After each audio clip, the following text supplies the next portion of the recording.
The GH recap for June 28, 2023, has Ava learning how sneaky Austin can be. The General Hospital recap features Ava totally panicking, but learning Austin caused it all. In this episode, Avery was lost and found quickly, but Ava figured a few things out. Drew had to tell Scout he was going to prison, while Carly learned just how much she would have to pay the SEC. Nettie decided to take Sunny up on a music offer, which did not make Nina happy. And finally, Brooke Lynn did Tracy's bidding, while Lucy tried to get Felicia to do hers. Now, let's dig a little deeper into the details. Ava, Maura West, was completely freaked out searching all over the park for Avery, Ava, and Grace Scarola, but soon Chase, Josh Swickard, arrived with police help. Peeler explained that she only turned her back for a second, while Ava told Chase she truly believed her daughter was kidnapped. Sunny, Maurice Bernard, made it to the park just in time for Austin Roger Howarth to walk up to them with a balloon carrying Avery. The little girl explained that she saw a bunch of balloons and wandered off. Austin was quick to point out that he found her, but Peeler wasn't anywhere to be seen.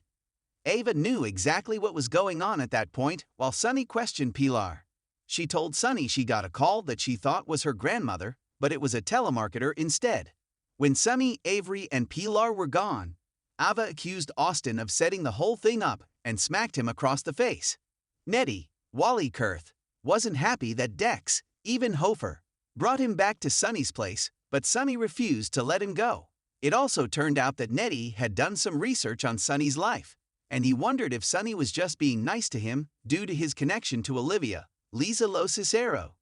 Sunny didn't seem to care and then made Nettie an offer.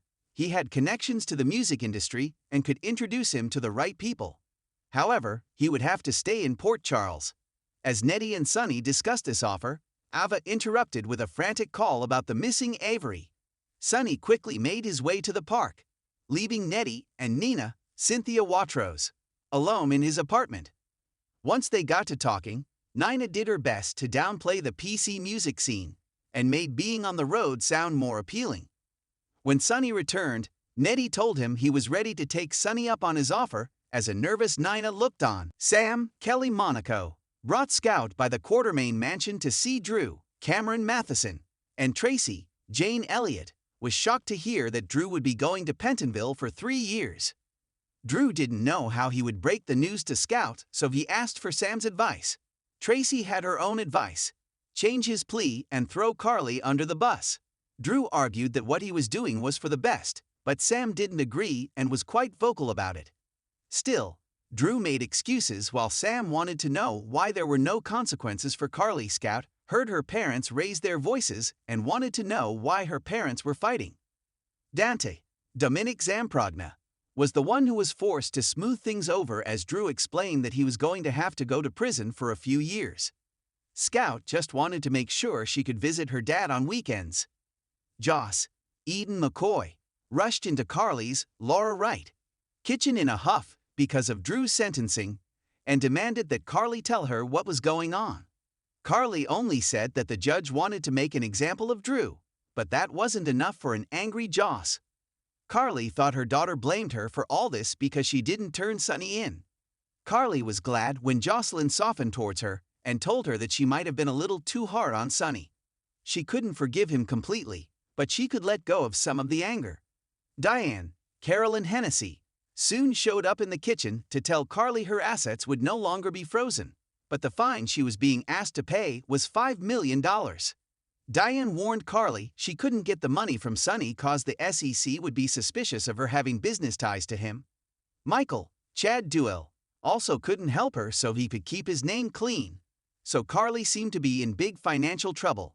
She then vowed to Jocelyn that she would one day get everything back that she lost just as Drew walked in to spend his last free moments with her. Brooke Lynn, Amanda Seton, stopped by Deception with lunch for Maxie, Kirsten Storms, but she just wanted to know what she was doing there when she was supposed to have a day off. Brooke Lynn explained she just wanted to be a friend to Maxie and asked a few questions about the Deceptor before Maxie started telling her about her plans to buy a house. She admitted she had emotional problems giving up her apartment because it reminded her of Nathan, Ryan Pavey. As the two women talked, Maxie admitted how much she trusted Brooklyn, which only made BLK feel guilty because she was doing Tracy's bidding. When Maxie had to step away, BLQ went right onto her laptop and found the Deceptor file that she downloaded onto a flash drive. Martin, Michael E. Knight, and Lucy, Lynn Herring, met up with Mac, John J. York, and Felicia, Christina Wagner, at the Metro Court pool. Lucy quickly asked Marty to get her a drink so she could talk to Felicia alone. Lucy was quite curious as to why Martin has been acting strangely of late, especially when she talked about the Deceptor. She knew something fishy was up, so she enlisted Felicia to help her find out.